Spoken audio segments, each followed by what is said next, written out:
तो रहा है। तो मुझे तो आपसे नहीं दिख रहा। फटाफट बताएंगे हैं।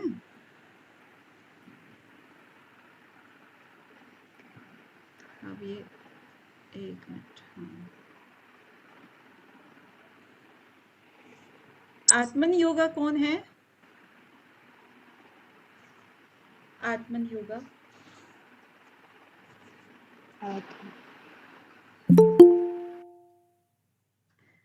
इंटरेस्टेड नहीं है बोलने में, गुपचुप। ठीक है। मैम वैसे आ नहीं रहा है इसलिए नहीं बोला। नहीं नहीं पता मैम। नहीं, वो मैम पता ही मुझे पता है, पर मैं चाहती हूँ कि ये खुद ही बोल दें तो ज्यादा अच्छा है। नहीं पता है मैम। कोई बात नहीं। परिणाम त्रय में संयम करने से किस चीज का ज्ञान होता है? आत्मन योगा जी, आपको मैं पहला हाँ, चांस दे रही हूँ, नहीं तो मैम अधूरा जी, क्योंकि नाम आपका ए से स्टार्ट है इसीलिए। परिणाम से समय भूत भविष्य का ज्ञान। भूत भविष्य का ज्ञान, वेरी नाइस। इसके बाद आशा जी बोलेंगी, शब्द अर्थ ज्ञान के परस्पर अध्यासात करने से, यानी कि उनका अलग अलग अध्यासात करने से किस चीज का ज्ञान हो जाता है?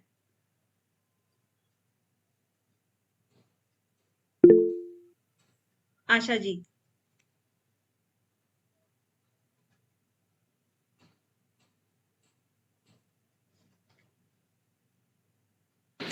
हेलो मैम, आवाज आ रही है? हाँ, बोलेंगी तो जरूर आएगी। मैम, सर्व शब्द अर्थ प्रत्यनाम इतर इतर अध्यासत संकरस्त प्रतिभात संयमात वो रुत सभी मैम पुरुषों के रुत का ज्ञान, सर्वभूत रुत ज्ञानम। अच्छा, मतलब पूरा सूत्र किया तब जाके आपको पता लगा कि यस मैम, सर्वभूत मुझे एकदम ज्ञानम। से याद नहीं आया मैम। हाँ जी, रविंदर जी वेलकम है आपका, बड़े समय के बाद। ठीक है। ए से आपका नाम स्टार्ट था ना, तो टर्न सबसे पहले आता था, इसलिए हमने पूछा। ओके। संस्कारों पर संयम करने से किसका ज्ञान होता है? पूर्व जन्म का। पूर्व जन्म का। किसने बताया ये? मैम आशा। आशा ने। ठीक है, बहुत बढ़िया। परतस्य, ज्योति बलारा जी। परतस्य आगे। परचित ज्ञानम, वेरी नाइस। और अगर हम कहें कि काय रूप में संयम करने से क्या क्या हो जाता है, क्या फल की प्राप्ति होती है? कंचन जी। कंचन जी, जी मैम, काय रूप में संयम करने से किस चीज की प्राप्ति होती है? काय रूप संयमात तद्ग्रह शक्ति संभे चक्षु प्रकाश असंप्रयोगे अंतरार्धनम। क्या? मतलब असंप्रयोगे अंतरार्धनम, हम यही तो श्लोक आएगा। काय रूप पे संयम करने से जो होता है कि हमें चक्षु प्रकाश की धारणा बन जाती है, अंतर ध्यान होने लगते हैं इसमें। हाँ, अंतर ध्यानम, आप उसको गलत प्रोनाउंस कर रहे थे। अच्छा, सॉरी हाँ, सॉरी मैम। असंप्रयोगी अंतर्ध्यान।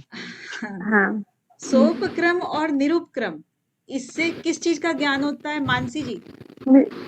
अपरांत ज्ञान मैम, मृत्यु का ज्ञान और अशुभ संकेत मिलता है, अरिष्टव्य भाग। अरिष्टेभ्यो, वेरी नाइस। मैत्री आदि में बल करने से क्या प्राप्त होता है?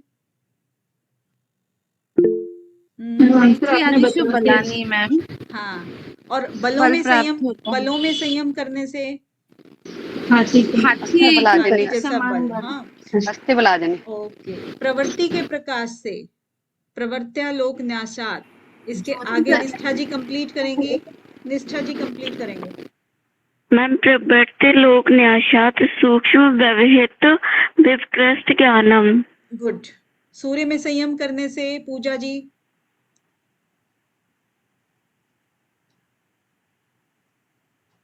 पूजा जी, सूर्य में संयम करने से क्या होता है? रंजना जी। मैम, भुवन का ज्ञान होता है। गुड। चंद्रमा में संयम करने से? मैम, तारा व्यू का ज्ञान होता है। और ताराव्यूह को हम दूसरी अगर भाषा में आ जाता है थोड़ा सा, तारों की स्थिति का ज्ञान हम कहेंगे इसको, ठीक है। जी मैम। और इसके बाद रेणुका जी, ध्रुव तारे में संयम करने से क्या होता है?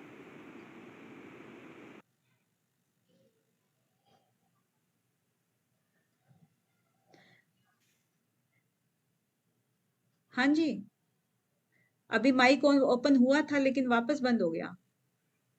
ध्रुवे तद्गति विज्ञानम मैम, तारों तारों की गतियों का ज्ञान। गति ज्ञानम। हाँ, नाभि चक्र में विकास जी, नाभि चक्र में संयम करने से मैम कायाव्यूह ज्ञानम, कायाव्यूह का ज्ञान होता है। हाँ, मैम जिसका टर्न है उसको बोलने दिया करेगी। मैम मैं विकास जी की वाइफ हूँ, तो मेरा नाम प्रियंका है, उनके नाम से मेरी आईडी बनी हुई है। हमें लगा विकास जी की आवाज कैसे चेंज हो गई। मैम आज विकास जी बोल ही नहीं पा रहे हैं। ओके, प्रियंका जी हैं आप, अच्छा ओके, ठीक है। कंठकूप में संयम करने से विशाल जी, क्षुत् पिपाशा निवृत्ति। गुड। कूर्म नाड़ी में स्थैर्य। अनीता जी, आत्मन जी, जो भी बोल दें। स्थिरता। हाँ? स्थैर्यम, स्थैर्य। स्थैर्य, गुड। मूर्ध ज्योति में आशा जी, आशा जी। मैम बुद्धि ज्योति में मैम वो सिद्ध दर्शन होते हैं। प्रातिभ ज्ञान से क्या हो जाता है ज्योति बलारा जी? प्रतीक बाधवा सर्वम। सब कुछ जान लेता है, सर्वम। हाँ। और हृदय में संयम करने से क्या होता है कंचन जी? चित्त संवेता बन जाते हैं, गुड। मानसी जी, जो पुरुष ज्ञान से जो 6 सिद्धियां मिली थी मैम प्रातिभ, हाँ प्रातिभ बता दीजिए। जी मैम। हाँ, प्रातिभ को एक्सप्लेन कर दीजिए। मैम ये मैंने नहीं किया है यहाँ से। पकड़ लिया ना, कहाँ से आप छोड़ रही हैं। तो सूक्ष्म व्यवहित, मैं ये कंप्लीट कर लूंगी मैम 1-2 दिन में। अतीत और अनागत का ज्ञान हो जाता है प्रातिभ से, ठीक है। मन के जितने भी सूक्ष्म चीजें हैं, व्यवहित चीजें हैं, यानी कि बाधित चीजें हैं, दूर देश में स्थित चीजें हैं, और अतीत में हो या अनागत में हो, सब चीजों का उसको ज्ञान हो जाता है प्रातिभ, ठीक है। जैसे बताया था ना कि प्रातिभ मतलब जैसे कि पूरा अंधेरा था रात भर, लेकिन जब जैसे ही सूरज निकलता है तो उसको क्या बोलते हैं हम? प्रभा, या समझो कि सूरज की हल्की रोशनी से रात को तो कोई भी चीज हमें दिखाई नहीं पड़ रही थी, लेकिन जैसे ही सूरज निकला हमें हर चीज स्पष्ट रूप से दिखाई पड़ने लगी है, तो उसी को कहेंगे सब चीजों का स्पष्ट रूप से दिखना। श्रावण निष्ठा जी, मीरा जी। मैम प्रातिभ को वो कह सकते हैं क्या, सूक्ष्म चीजों का ज्ञान? सभी चीजें आ गई, सब चीजें हैं इसके अंदर, सूक्ष्म भी है, व्यवहित भी है, विप्रकृष्ट भी है, अतीत और अनागत भी है। मैम श्रावण तो दिव्य वो हो गया, जो सुनने वाला, क्या कहते हैं, कानों से जो हम सुनते हैं, दिव्य वाणी के लिए। दिव्य वाणी, ठीक है। वेदना निष्ठा जी। मैम इससे दिव्य स्पर्श का अनुभव होता है। Good good good. Pooja ji, आदर्श।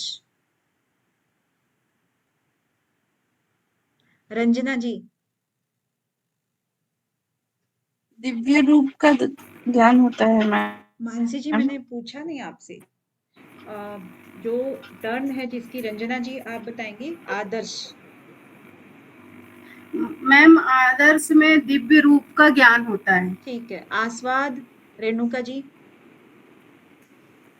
मैम मैंने पीछे नहीं पढ़ा इसलिए याद है। ओके।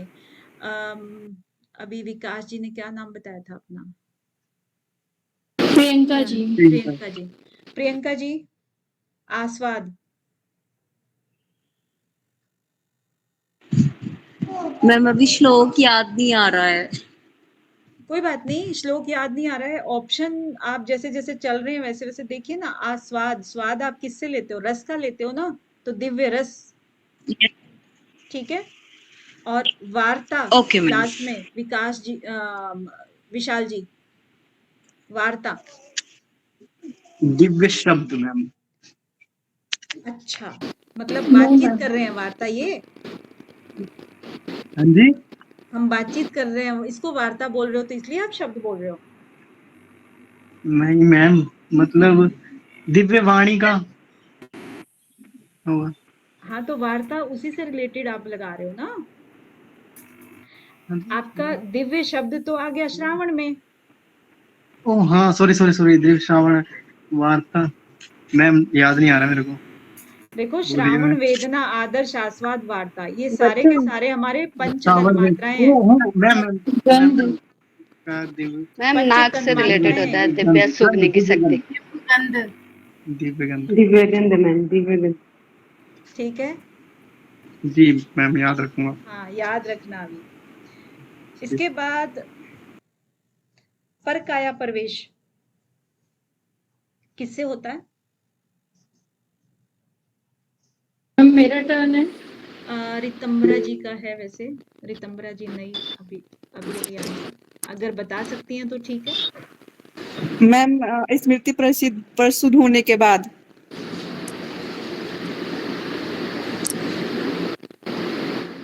अनीता जी। दूसरे के चित्त का ज्ञान में। और आशा जी। मैम बंधन शैथिल्य करने देने से प्रचार संवेदना चित्तस्य हाँ, एग्जैक्टली।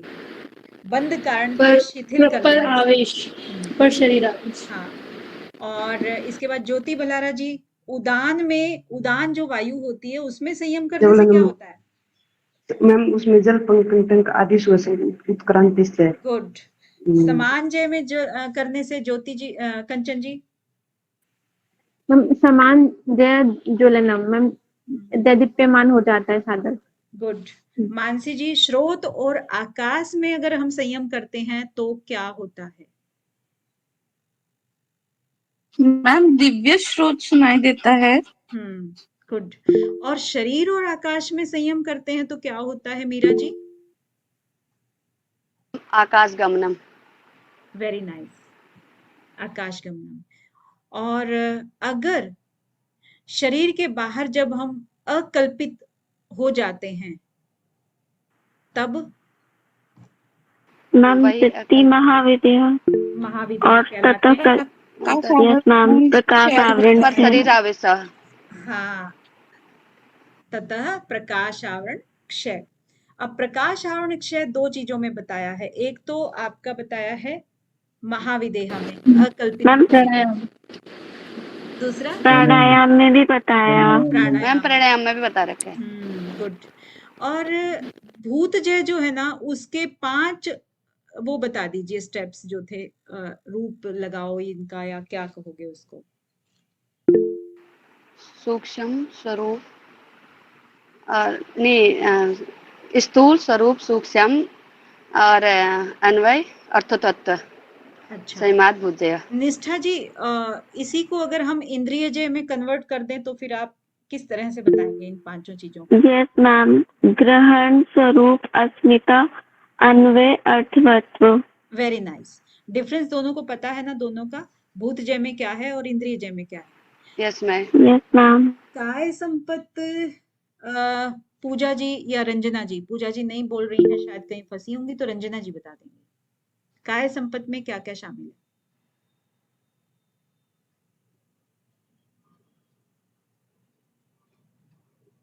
है?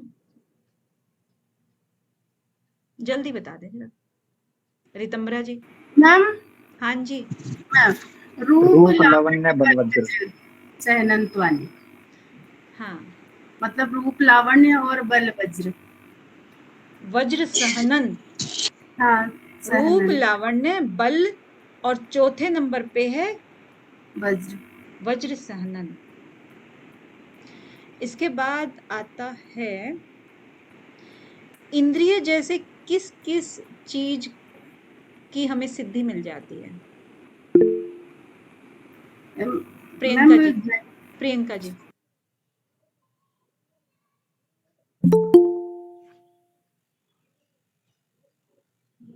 मनोजय होता है मैम। आपसे नहीं पूछा। फिर इसके बाद विकास जी बताएंगे। नहीं, विशाल जी। मैम बताऊं? हाँ हाँ, मनोजवित्वम, विकरण भाव और प्रधान ज्येष्ठ। गुड। और फिर उसके बाद एक और प्लस आता, एक और श्लोक आएगा, सत्व पुरुष ख्याति मात्रस्य सर्व भाव अधिष्ठातृत्वम सर्व ज्ञातृत्वम। ये दो चीजें हो रहा है दोनों में। नहीं, आपको सिर्फ इंद्रियों से जय बताओगे तो सिर्फ 3 चीजें ही हैं। मनोजवित्वम है, विकिरण भाव है और प्रधान जय। वो ओके तो मैम, उसके ये बाद आता है कि चित्त और पुरुष का जब भेद जान जाता है कोई भी, तो वो सब कुछ जानने वाला हो जाता है और सब चीज पे अधिकार पा लेता है। अच्छा हाँ मैम, अन्यता। ओके ओके, तो वो उससे मैम मैम रिलेट नहीं होगा ये मेरा? मैम एक डाउट था यहाँ पे। जी। मैम इससे पहले भी एक है ना श्लोक आता है ना, सत्व पुरुष को हम अलग अलग जान लेते हैं, तो वो मैम परार्थ स्वार्थ में संयम करने से पुरुष का ज्ञान हो जाता है। हाँ, परार्थ स्वार्थ संयमात। यस ये मैम। मैम इसमें भी तो सेम यही बोल रहा है जो अभी विशाल जी ने बोला कि सत्व पुरुष का ख्याति हो जाती है, अन्यथा ख्याति मात्र हाँ, तो से। वो सर्वज्ञ हो जाता है। और तो मैम अधिष्ठात्र तो यहाँ इन चीजों के पीछे ना जाने का ये है, इससे पहले इन्होंने भूत जय कराया था। भूत जैसे इसको क्या मिला था? एक तो काय संपत्ति मिल गया और भूत जय मिल गया, ठीक है, सभी भूतों पर विजय प्राप्त हो गई। और यस दूसरा मैम। इंद्रिय जय हुआ तो इसको मनोजवित्वम हो गया, विकिरण भाव हो गया और प्रधान जय हो गया। अब यस भूत मैम। और इंद्रिय, यानी कि उसने स्थूल और सूक्ष्म दोनों पे विजय प्राप्त कर ली एक तरह से प्रकृति के। अब फिर उसको पता लग गया कि चित्त और पुरुष का भेद जो है ना वो अलग अलग है, भेद को जान गया वो, तो सबके ऊपर उसका अधिष्ठातृत्व और सर्व ज्ञातृत्वम च, दोनों चीजों की बात कर रहे हैं कि सभी के ऊपर अधिकार भी हो गया और सभी चीजों का ज्ञाता भी बन गया। तो मैम ये वाला श्लोक है, ये मतलब इंडिविजुअल है ये श्लोक अलग? तो है ना मैम? जी मैम जो ये वाला श्लोक है सत्पुरुष वाला, जो अन्यता वाला बताया मैंने, तो ये अलग है, ये इंडिविजुअल श्लोक है, ये उससे रिलेट नहीं कर रहा है। हाँ, इससे रिलेट नहीं है, वो इससे रिलेट नहीं है। इसके आगे फिर क्षण और उसके क्रम में संयम करने से क्या होता है? किसकी टर्न थी? आशा जी की ही, अनीता जी की। मैम क्षण और उसके, अच्छा अनीता जी ठीक है। क्रम आंसर पता नहीं, पता अच्छा चलिए, क्रम आशा जी। से। मैम विवेकज ज्ञान। विवेकज, और विवेकज ज्ञान से क्या क्या चीजें जो है ना, किस किस चीज में भेद करना आ जाता है? तारकम सर्व विषयम सर्वथा विषयम और अकर्मम। ज्योति भंडारा जी। तारकम सर्व विषयम सर्वथा विषयम अकर्मचैति विवेकज ज्ञानम। क्या है कि दोबारा बोलना एक बार? मैंने कहा कि विवेकज ज्ञान से किस किस तरह की चीजों में भेद करना आ जाता है? मैम एक समान वस्तु, जाति लक्षण देश, इनमें मैम जी जाति लक्षण देश तुल्यो ततः। हाँ, ये तुल्यो इनमें, ततः हाँ, इनमें अगर कोई भी चीज और समान है प्रतिपत्ति उसमें भेद करना आ जाता है। तो विवेकज ज्ञान के जो प्रकार हैं, विवेकज ज्ञान के प्रकार हैं, वो कौन कौन से हैं? एक तो तारकम हो गया, वो तारक हो जाता है, सर्व विषय, सर्वथा विषयम और अकर्मम, अकर्म से जानने वाला हो जाता है। मैम ये चारों मैम विवेकज ज्ञान के प्रकार हैं। हाँ, हम कह सकते हैं। मैम ये क्वेश्चन आ सकता है ना, विवेकज ज्ञान के कितने प्रकार हैं? ये कह नहीं सकते, एग्जामिनर के ऊपर डिपेंड करता है कि वो किस तरह के क्वेश्चन बनाता है। नहीं मैम, बन सकता है ऐसा? हाँ, बन भी सकता है। तो आपका छोटा सा टेस्ट था ये हो गया। अब चलते हैं कैवल्य पाठ की तरफ। मैम ये रिकॉर्डेड है ना? हाँ जी। Okay ma'am. तो देखिए, कैवल्य पाद में हमने अब तक सारी चीजें कर ली थी। क्या क्या कर लिया था? समाधि पाद कर लिया था, उसके बाद हमने साधन पाद, विभूति पाद। अब विभूतियां सारी ले ली, तो इसके अलावा विभूति क्या बताते हैं? वो महर्षि पतंजलि जो बताते हैं कि संयम से अलग कौन सी सिद्धियां हैं भाई, वो बताओ। तो उसमें आपकी कौन सी आएंगी? 5 प्रकार की जो सिद्धियां जन्म औषधि मंत्र तप समाधि समाधिजा समाधिजा सिद्धया। तो सिद्धया। हाँ, तो ये आपका एक क्वेश्चन हो सकता है कि सिद्धियों के प्रकार बताइए, या ये आपका सूत्र दिया जा सकता है और उसमें पूछ लिया जाएगा कि ये कौन से पाद से संबंधित है।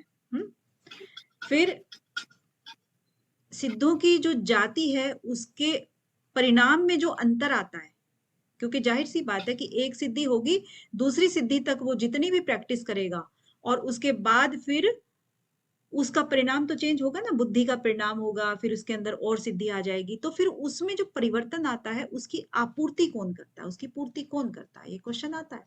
तो पूर्ति कौन करेगा? आपके ऑप्शन दे दिए जाएंगे, प्रकृति करती है, या आपका पुरुष करता है, या आपका पुरुष विशेष करता है ना? कौन मैम पूर्ति करेगा? प्रकृति करती है। प्रकृति मैम। तो अब ये इसमें डाउट हो जाता है ना कि भाई कोई भी काम करता है हम कहते हैं ईश्वर करता है ना? ईश्वर भी चौथा ऑप्शन दे दिया आपको। तो ये सारे के सारे क्या है? पुरुष से रिलेटेड है सारे के सारे। पुरुष नहीं करेगा, प्रकृति पूरा करती है। तो आपका ये हो गया। फिर आता है निमित्तम अप्रयोजकम प्रकृति नाम वर्ण भेदस्तु तथा क्षेत्रिकवत। अब सिर्फ इसमें एक एग्जाम्पल दिया है कि प्रकृति कैसे, क्योंकि ये जो है इसको आप अप्रयोजक है, निमित्त जो है ना वो कभी भी आज्ञा नहीं देता है, यानी कि कार्य जो है कभी भी कारण को नहीं कहता है कि तू ऐसे चल, है ना, उसको संचालित नहीं करता है, प्रकृति ही करती है, और वो उसी तरह से उसका बाधा जो आई होती है उसको वो दूर करता है। कैसे? जैसे किसान करता है अपने खेत में।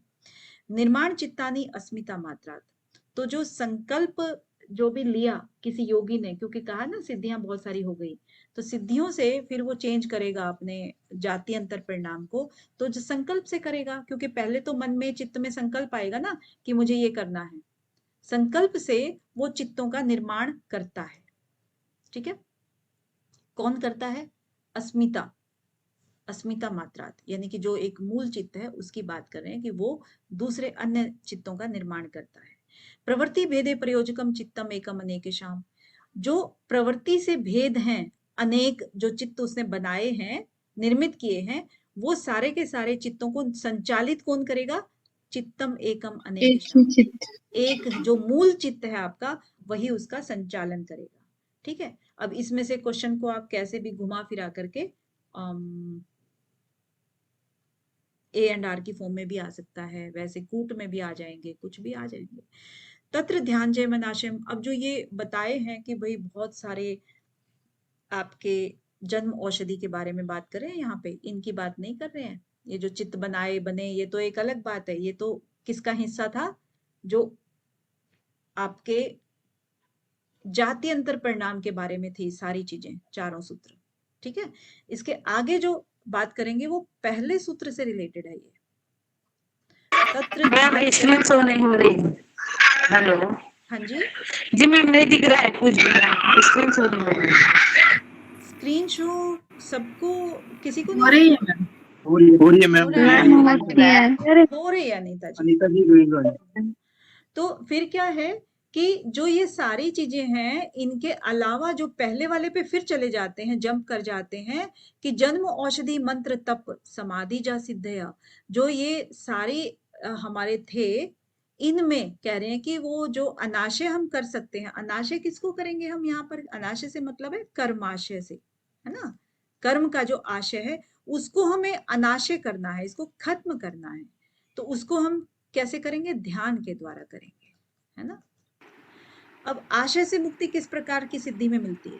समाधि से मिलती है। यहाँ पर हम जो बात करेंगे, क्योंकि बाकी की जो सिद्धियां है ना उनमें क्या है, हमारे कर्माशय ऑलरेडी हैं। इस समाधि वाली सिद्धि में हमारे कर्माशय खत्म हो रहे हैं, क्योंकि यह प्रॉपर वे से चल रहा है। ये वाला समाधि वाला जो यम नियम आसन प्राणायाम प्रत्याहार, जिसने जितने अंग बताए योग के, उस अंग के तहत ये समाधि जो है ना वो प्रॉपर सीक्वेंस के साथ में चल रहा है। बाकी की जो चीजें हैं वो सीक्वेंस में नहीं है। जन्म जो है किसी का भी होता है तो वो किसी ना किसी पुराने संस्कारों के अकॉर्डिंग जो भी उसमें अधिकता होती है, तो यहाँ पर आकर के वो सिद्धि हो जाती है, उसकी जन्म से सिद्धि, मंत्र से सिद्धि, सब के सब एक्सप्लेन हो चुके हैं तो ज्यादा करने की जरूरत नहीं है। लेकिन जो यहाँ पर कहने वाली बात है कि समाधि से जो सिद्धि मिलती है उसको आशय से मुक्ति हम केवल ध्यान के द्वारा कर सकते हैं, ठीक है। और अनाशय होने का अभ्यास किसके द्वारा बताया? ध्यान से। यही चीज दोनों में भाषा बदल के किया हुआ है। अब 7वें में क्या कह रहे हैं कि कर्म के 4 भेद बताए हैं महर्षि पतंजलि ने। कर्म कौन कौन से? कि जो कर्म है अशुक्ल अकृष्ण है, यो तो योगियों के कर्म है, और जो 3 बचे वो अन्य लोगों के हैं, इतरेषाम। तो महर्षि पतंजलि ने कितने प्रकार के कर्म बताए हैं? 4। योगियों के कर्म किस 4 प्रकार प्रकार के? के। हाँ जी, 4 प्रकार के कर्म मैम। हाँ 4 प्रकार के हो गए। और योगियों के कर्म है अशुक्ल अकृष्ण, ठीक है। और बाकी के हम कहेंगे कि कृष्ण, और फिर शुक्ल सेकंड नंबर, और तीसरा नंबर हो गया शुक्ल और कृष्ण मिश्रित, ये कहेंगे हम। तो 3 प्रकार ये हो गए। इस प्रकार से आप उसको कर्म को कहेंगे। फिर ततस्तद विपाक अनुगुणा नाम एवं अभिव्यक्तिर वासना नाम, यानी कि जो कर्म है उनके अनुसार ही फल और वासनाओं की अभिव्यक्ति होती है। तो यहाँ पर अगर क्वेश्चन आपका बने कि फल और वासनाओं की अभिव्यक्ति का कारण क्या है? वासना मैम कर्मों का फल होगा। हाँ, अगर क्वेश्चन यहाँ से आपका स्टार्ट होता है कि फल और वासनाओं की अभिव्यक्ति का महर्षि पतंजलि के अनुसार या योग सूत्र के अनुसार कारण क्या है? मैम कर्म। तो कर्म इसके कारण। कर्म कर्म फल। हाँ, फल नहीं, फल तो हाँ फल कह सकते हैं, लेकिन है ना कर्म जो होते हैं उसके फल तो अपने आप ही मिलेंगे ना। तो फल और वासनाओं की अभिव्यक्ति वो कर्मों का फल ही तो हो गया। फिर मैम 3 प्रकार के कर्म होगा, शुक्ल कृष्ण और शुक्ल कृष्ण कर्म। हाँ उनके कारण, लेकिन योगियों के कर्म है जो वो निष्काम कर्म है। जी मैम। इसकी बात नहीं करें, वैसे टोटल अगर कर्म की बात करें तो 4 प्रकार के कर्म हुए। फिर जाति देश काल व्यविता नाम अपि अंतराया स्मृति संस्कार एक रूपत्वाद, यानी कि फिर कह रहे हैं कि स्मृति और संस्कार किनके व्यवधान के बाद भी बने रहते हैं। एक ये जाति देश काल, हाँ इसके व्यवधान पर भी ये बने रहते हैं, इनकी अभिव्यक्ति होती रहती है। फिर तासाम अनादितम च आशीषो नित्यत्वात्, यानी कि वासनाओं को अनादि बने रहने के पीछे क्या कारण होता है? क्या कारण होता है? नित्य बने रहने इच्छा, की जो कल्याण की इच्छा। हाँ, नित्य बने रहने की इच्छा जो है वासनाओं को अनादि बना देती है। फिर हेतु फल आश्रय आलंबन संग्रहित्वात् एषाम अभावे तद अभावात्। अब यहाँ पर आपका जो आता है मिलान करने के लिए आता है क्वेश्चन, आई थिंक 2-3 बार बन चुका है। वासनाओं के संग्रह के कौन कौन से कारण है? तो वासनाओं के संग्रह के कारण हेतु फल आश्रय और आलंबन। तो इसमें आप हेतु अगर कहेंगे, फल कहेंगे, आश्रय कहेंगे, अब आपको रटा हो गया होगा ये सारा, है ना। आलंबन कहेंगे। Yes ma'am. तो आप मुझे बता दें क्या क्या है। हेतु क्या है? हेतु क्लेश और कर्म। क्लेश कर्म। फल जाति आयुर्भोग। जाति आयु भोग। आयु और भोग। आश्रय चित्त। चित्त। आलंबन इंद्रियों के जो विषय होते हैं। विषय। क्लियर है ना? जिसको भी नहीं है क्लियर तो वो अभी देख के क्लियर हो गया होगा। ओके, नेक्स्ट अतीत अनागत स्वरूप तो अस्ति अद्वभेदात धर्मणाम। अब इसमें क्या क्वेश्चन बन सकता है कि धर्म में भिन्नता किसके कारण होती है? तो उसमें अगर सीधे से अद्य काल होता है ना, समय की वजह से, काल की वजह से अद्य काल होता है ना। हाँ जी, हाँ जी, अध्व काल होता है, समय काल। काल के भेद से अद्य वेदात धर्माणाम। हाँ, तो धर्म में जो भिन्नता आएगी किसके कारण आएगी? और अब आप बहुत सारे एग्जाम्पल्स के थ्रू आप पहले ही समझ चुके हो कि धर्म में भिन्नता हमेशा समय के हिसाब से आती समय के हिसाब से, है ना। तो समय को ही हम काल कहते हैं। तो उसमें अगर आपका ऑप्शन अध्व भी आ जाए तो आपको समझ लेना है कि क्या है अध्व का मतलब है। फिर आता है ते व्यक्त सूक्ष्म गुणात्मनः, यानी कि त्रिगुण जो है किस अवस्था में विद्यमान रहते हैं? व्यक्त और सूक्ष्म, तो व्यक्त और सूक्ष्म रूप अव्यक्त। में। हाँ, तो व्यक्त और अव्यक्त दोनों में ही त्रिगुण होता है। परिणाम एकत्वात् वस्तु तत्वम, यानी कि परिणाम में एक तो वस्तु एक। अब ये क्योंकि इन्होंने कहा ना त्रिगुण, त्रिगुण तो सब में होता है, हमेशा होता है, व्यक्त में भी और अव्यक्त में भी। लेकिन इन तीनों त्रिगुण से बनी हुई चीज अगर एक ही चीज है, परिणाम एक हो गया तो वस्तु भी एक ही कहलाएगी। वस्तु साम्य चित्त भेदात विभक्ता पंथा, यानी कि ज्ञान और वस्तु जो है दोनों भिन्न भिन्न है। इनमें से ज्यादा कोई क्वेश्चन मुझे लगा नहीं बनने के लिए। न च एक चित्त तंत्रम वस्तु तद अप्रमाणकम तदा किम स्यात्, यानी कि ज्ञान और वस्तु अलग अलग है। अगर इसने कहा ना, एक इमेजिन किया कि अगर एक ही चित्त का कल्पना होती अगर कोई वस्तु, तो तब क्या होता जब उसको कल्पना करने वाला ना रहता, फिर तो वो वस्तु भी गायब हो जानी थी। लेकिन यहाँ पर ऐसा नहीं हुआ है कि अगर किसी ने चेयर बनाई है अपनी कल्पना से, तो वो चेयर तो आज भी यही है। तो कहीं ना कहीं बहुतों के मन में ये चीज आई होगी, विचार आया होगा और कि कैसे बनानी है, आविष्कार हुआ होगा, तब वो यहाँ पे बनी हुई है। तो एक चित्त के अधीन नहीं है वो सब चीज। फिर आता है तद उपराग अपेक्षितवाद चित्तस्य वस्तु ज्ञात अज्ञातम, यानी कि जो चित्त को परिणामी बताया। देखिए यहाँ पर अब यहाँ से आपका एक क्वेश्चन जो स्टार्ट होता है, पुरुष और प्रकृति के अलग अलग गुण, ये आपको याद करने हैं। पुरुष को अनेक बताया है, प्रकृति को एक बताया है। ये आपका एक पॉइंट छूटा हुआ था, इसलिए मैंने यहाँ लिख दिया। हाँ, बाकी के आपको पता ही है कि चेतन ये है, जड़ ये है, और ये वो बहुत सारे आपके पॉइंट्स बताए थे। ठीक है, पुरुष अनेक क्यों बताए हैं?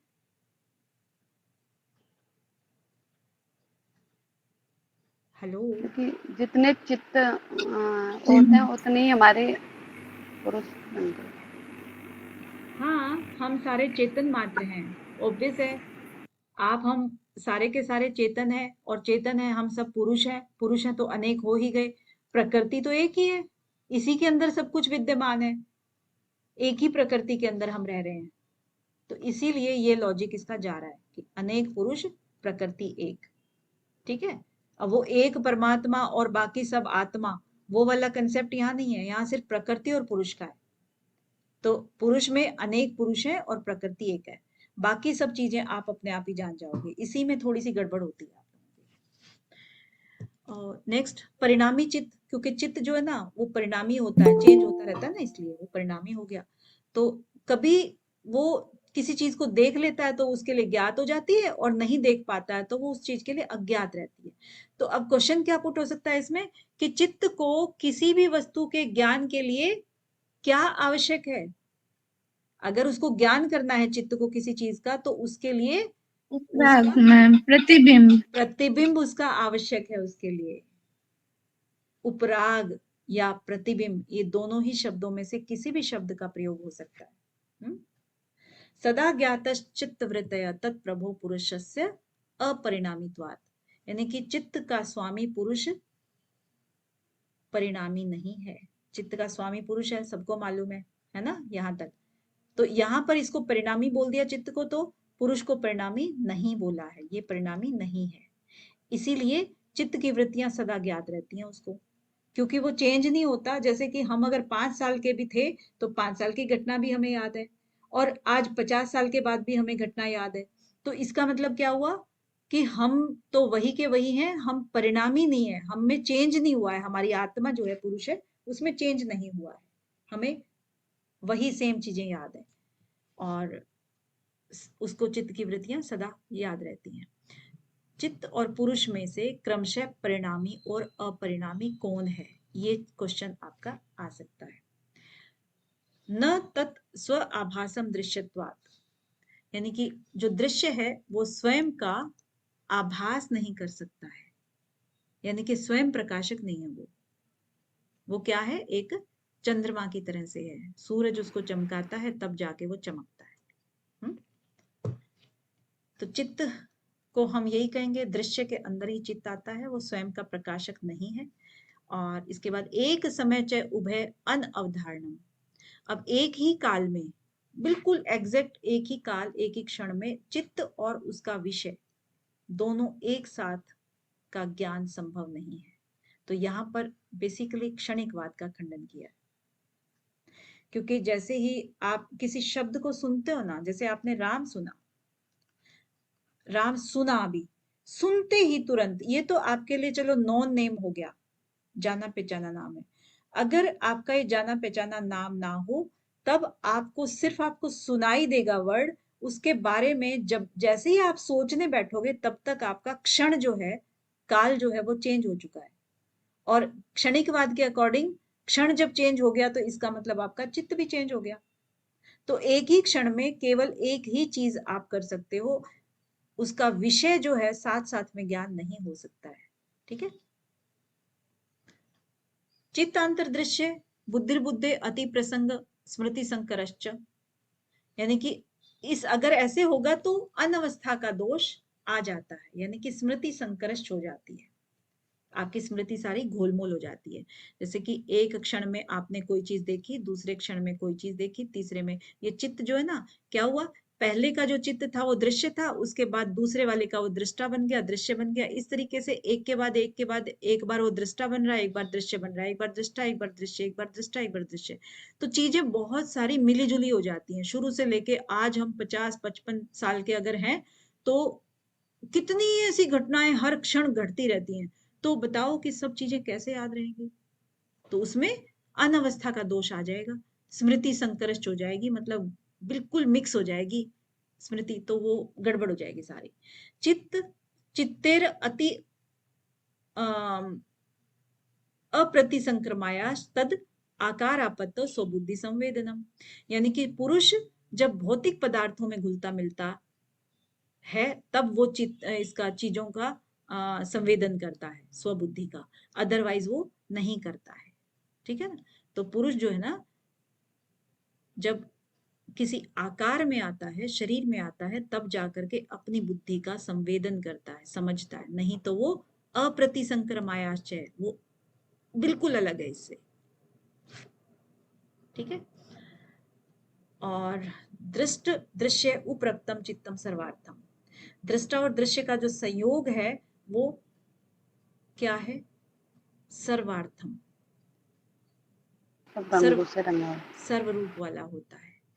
संयोग से जो चित्त होता है वो सर्वार्थ लिए हुए होता है। अदरवाइज, क्योंकि अगर प्रकृति और पुरुष मिल गए, मिक्स हो गए पुरुष, तब वो क्या कहेंगे उसको, सर्वार्थ।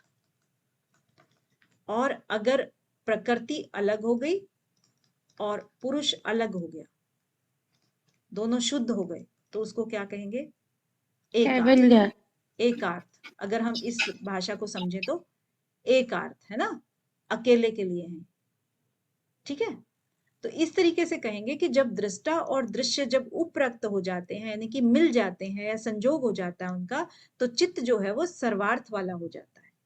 और अगर अलग अलग हो गए तो एकार्थ वाला हो गया। लेकिन यहाँ पर दिया नहीं हुआ है, लेकिन हम सर्वार्थ को समझा रहे हैं कि सर्वार्थ कैसे होता है। तत् असंख्य वासना भी चित्रम अपि परार्थ संज्ञकारित्वात्, यानी कि फिर जब सर्वार्थ हो गया, वो ये वाला तो हमने सिर्फ समझाने के लिए बोला था आपको, जब सर्वार्थ हो गया तो चित्त के अंदर असंख्य वासनाएं जो होती है ना, वो हो जाती हैं बहुत सारी। इसने कहा ना कि बहुत सारे अर्थ लिए हुए आता है, तो वो किस लिए होता है, फिर भी वो क्या है, परार्थ के लिए है, क्योंकि वो भोग करा रहा है ना अभी बहुत सारी वासनाओं के साथ में, तो वो परार्थ के लिए, क्योंकि प्रकृति के अंदर है ये। और प्रकृति क्या है, प्रकृति दूसरों के हित के लिए होती है, भोग और अपवर्ग के लिए होती है, तो परार्थ ही कहेंगे। प्रकृति अपना भोग स्वयं नहीं करती है। तो यहाँ पर क्वेश्चन आपका क्या बन सकता है कि चित्त के सर्वार्थ होने पर भी उसका प्रयोजन क्या है, फिर आप कहेंगे परार्थ है उसका जो प्रयोजन है। ठीक है। फिर विशेष दर्शन आत्म भाव भावना विनिवृत्ति, जो विशेष दर्शन है, यानी कि जब अलग अलग हो गए, यहाँ पर जो देखा था ना, प्रकृति अलग और पुरुष अलग हो गया, तो जब विशेष का दर्शन हो गया, पुरुष का दर्शन हो गया, जब उस स्थिति में हमें आत्म भाव भावना से भी विनिवृत्ति हो जाती है, यानी कि उससे भी हमें छुटकारा, हम उसको आत्म भाव भावना से भी नहीं देखते कि हमारी जो अस्मिता लास्ट में बची हुई थी उसमें भी हम छूट जाते हैं। आत्म भाव भावना से विनिवृत्ति किस अवस्था में मिल जाती है? विशेष दर्शन की अवस्था में। हम क्या कहेंगे इसका आंसर? विशेष ख्याति दर्शन की अवस्था में मिल जाती है, ये अगर हम सूत्र की भाषा को यूज करेंगे तो, ठीक है। और अदरवाइज असंप्रज्ञात हम कह सकते हैं इसको। तदा विवेक निम्नम कैवल्य प्राग भारम चित्तम। अब इससे जब, क्योंकि देखो असंप्रज्ञात समाधि की स्टेज आ गई ना, फिर कहते हैं कि विवेक ज्ञान प्राप्त जो साधक है उसका चित्त का प्रवाह कैवल्य की ओर उन्मुख हो जाता है, क्योंकि उसका विवेक था ना वो निम्न हो जाता है, विवेक इतना ज्यादा हो जाता है कि वो नीचे झुकने लगता है, और नीचे जितनी तेजी से झुकेगा और कैवल्य उतनी ही तीव्र गति से ऊपर की तरफ उठेगा, ठीक है। तो कैवल्य प्राग भारम, तो विवेक निम्नम, इसका ऑपोजिट क्या हुआ? कैवल्य प्राग भारम, मतलब इसका जो सहयोगी एक वो है अवस्था, वो कैवल्य प्राग भारम हो गया। तत् छिद्रेषु प्रत्यय अंतराणी संस्कारेभ्य, यानी कि विवेक की धारा में सांसारिक वृत्तियों के आने पर चित्त में अंतर आ जाता है। तो हम क्या कहेंगे कि विवेक की धारा में क्या, इस क्वेश्चन क्या बन सकता है? विवेक की धारा में अगर छिद्र हो जाए तो वापस हम सांसारिक वृत्तियों में फंस जाते हैं, ये भी हो सकता है। या चित्त में अंतर आ जाता है, इसको विवेक की धारा में सांसारिक वृत्तियों के आने से क्या हो जाता है, तो चित्त में अंतर आ जाता है। प्रत्यय से अंतराणी दिखा है ना, तो प्रत्यय का मतलब यहाँ पर क्या है? चित्त से रिलेटेड है। तो इसी तरह से सूत्र में से ही आपके क्वेश्चन निकल जाएंगे। हानम एशाम कलेश वदुक्तम, यानी कि हानम एशाम, जैसे आपने हान किया, हान किसका किया था पहले? कलेशों का हान किया था ना, ये तो हाँ, यस मैम। खत्म किया था। किस तरह से खत्म करेंगे आप इन सब चीजों को? जो आपकी बाधाएं हैं, ज्ञान क्लेश क्लेश के जैसे मैम। हाँ, जो छिद्र आपके हो रहे हैं, तत् छिद्रेसु, जो छिद्र हुए, यानी कि जो कमियां आ रही हैं आपके उसमें, चित्त की धारा में, विवेक की धारा में, उस कमी को आप कैसे खत्म करोगे, हान कैसे करोगे? जैसे आपने कलेशों का किया था, वद उक्तम, जो पहले ऊपर कहा गया है ना, उन ध्यान कलेशों है का, वृत्तयः। हाँ, तो उस तत् ध्यानजम् अनाशयम्, ऐसा उस तरीके से। हाँ, ध्यान हेया सूक्ष्म ते प्रति प्रसव हेया सूक्ष्म, तद्वृत्तय ध्यान ते हेया प्रतिप्रसव तद्वृत्तय। हेया ध्यान हेया तद्वृत्तय। हाँ, फिर जब आपने नाश का उपाय बता दिया, क्योंकि जो आपके छिद्र शुरू हुए थे, कमियां शुरू हुई थी विवेक की धारा में, उसका आपने हान बता दिया, हान मतलब उपाय बता दिया आपने खत्म करने का, कलेश की तरह से, जैसे ऊपर कहा गया है। प्रसंख्याने अपि अकुसिदस्य सर्वथा विवेक ख्याते धर्ममेघ समाधि। अब धर्ममेघ समाधि की परिभाषा है ये एक तरह से, कि कब प्रसंख्याने अपि, जब आप इन सब से जो विवेक ख्याति आपकी है, जो बन गई है, उससे आप अकुसीद कर लेते हो, उससे उसको आप निर्मोह हो जाते हो, लोभ नहीं करते हो उसका, तब आपको सर्वथा विवेक ख्याति प्राप्त हो जाती है, और उसी को हम क्या कहते हैं? धर्म मेघ समाधि कहते हैं। तो सर्वथा विवेक ख्याति से क्या घटित होता है? धर्म मेघ समाधि। और धर्म मेघ समाधि से फल क्या मिलता है? ततः कलेश कर्म निवृत्ति। क्लेश कर्म निवृत्ति मैम। तो धर्म मेघ समाधि का लाभ हुआ कलेश कर्म निवृत्ति। कलेश और कर्म दो शब्द हैं इसमें। कलेश और कर्म की निवृत्ति कैसे होती है? इसी को अगर क्वेश्चन को उलट दिया जाए तो धर्म में एक समाधि से धर्म एक समाधि से आ जाएगा। तदा सर्व वर्ण मल अपेतस्य ज्ञानस्य आनंद जयात गेयम अल्पम, यानी कि धर्म में एक समाधि से जितने भी गेय विषय हैं, आपके जानने योग्य विषय हैं, वो सब अल्प रह जाते हैं।